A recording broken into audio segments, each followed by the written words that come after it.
Foot.fr, fournisseur officiel de football.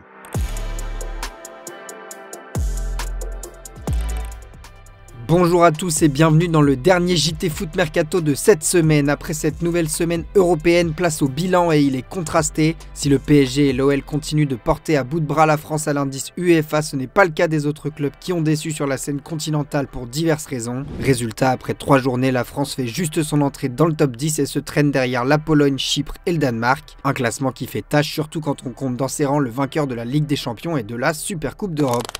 Justement, au sujet du PSG, le club songerait à recruter l'une des révélations de la Ligue 1, le jeune défenseur du FC Nantes, Thilel Tati. Le défenseur de 17 ans a déjà marqué les esprits lors de 7 rencontres de Ligue 1 disputées jusqu'ici et a même tapé dans l'œil du FC Barcelone selon les informations de la presse catalane. Mais les coulées ne sont pas les seuls sur le coup. Effectivement, comme l'indique Sports, le Paris Saint-Germain est également très intéressé. Le club de la capitale suit de très près les progrès du jeune international tricolore U18 qu'il considère comme une doublure de luxe pour Willian Pacho. Son contrat expire en 2028 et même si le média espagnol ne dévoile pas de montant, le prix de l'opération ne devrait pas être spécialement élevé. La publication catalane ajoute que si le PSG songe sérieusement à lancer un assaut pour Tati, c'est aussi parce que le profil de Lucas Beraldo ne convainc pas en interne. L'objectif du club sur le court terme est d'avoir 2 remplaçants de qualité pour les 2 titulaires et Tati viendrait donc prendre la place du Brésilien et compléter cette charnière avec Pacho, Marquinhos et Zabarni.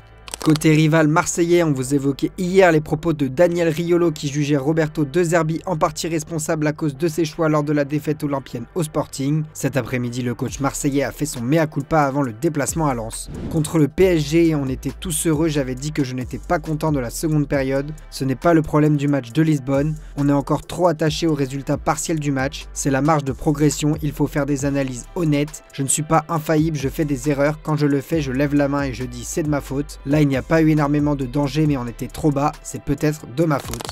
À l'étranger désormais, le FC Barcelone est plus que jamais en état d'alerte à 2 jours du Classico et doit gérer une vague d'absents à l'entraînement. Hier, Frenkie de Jong et Andreas Christensen n'étaient pas présents en raison d'une gastro-entérite. Ce vendredi, Sports nous apprend que Jules Koundé vient de manquer sa 2e séance d'entraînement consécutive et serait très incertain pour le déplacement à Madrid. Et ça ne s'arrête pas là, le média AS affirme avec certitude que Rafinha ne sera pas sur la pelouse du Santiago Bernabéu. Alors qu'il était sur le retour, le Brésilien a ressenti de mauvaises sensations jeudi lors de l'entraînement à tel point qu'il a dû renoncer à la séance du jour. Pire encore, le média espagnol évoque une rechute poussant l'indisponibilité du joueur de 28 ans jusqu'à 1 mois supplémentaire. Le Brésilien qui passera de nouveau des examens prochainement pourrait ainsi espérer un retour après la prochaine trêve internationale si cela venait à se confirmer, un gros coup dur pour Hansi Flick. Marcus Rashford en revanche sera bien là. Depuis sa venue au FC Barcelone, l'Anglais est redevenu l'attaquant redoutable qu'il était lors de ses plus grandes heures à Manchester United. Si le Barça se frotte les mains, c'est aussi le cas des Red Devils, le club anglais qu'il a prêté avec une option d'achat estimée à 30 millions d'euros se met à rêver du jackpot. Face aux problèmes économiques du club catalan, l'impossibilité de lever la clause n'est pas à écarter. En tout cas, l'international anglais lui a fait son choix et veut prolonger son séjour en Catalogne. Oh oui, bien sûr, j'apprécie ce club et je pense que pour tous ceux qui aiment le football, Barcelone est l'un des clubs clés de l'histoire du football. Pour un joueur, c'est un honneur, voilà qui a le mérite d'être clair. Chez le rival madrilène, Thibaut Courtois a lui aussi tranché pour son avenir. Alors que son futur suscitait quelques interrogations à Madrid, le dossier est bouclé. Comme l'indique Onda Cero, l'accord entre le club de la capitale espagnole et le portier belge pour une prolongation est total. Il devrait donc prolonger d'1 an jusqu'en 2028 alors que son bail actuel expirait à la fin du mois de juin 2027.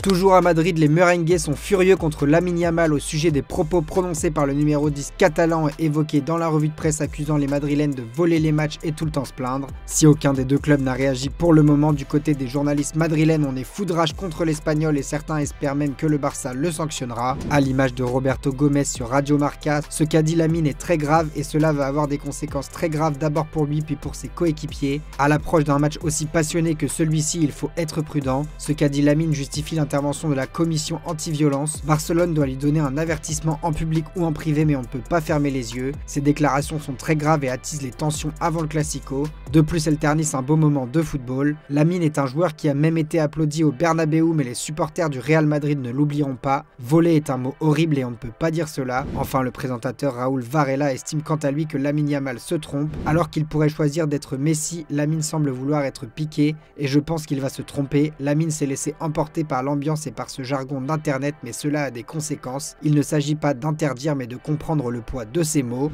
D'autre part, certains journalistes madrilènes espèrent que cette déclaration va booster encore plus les hommes de Xabi Alonso. C'est le cas d'Alexis Rodriguez de Defensa Central. Cette vidéo de Lamine Yamal devrait être diffusée en boucle à Valdebebas dès demain matin, que la première chose que voient les joueurs soit ce type qui méprise le Real Madrid.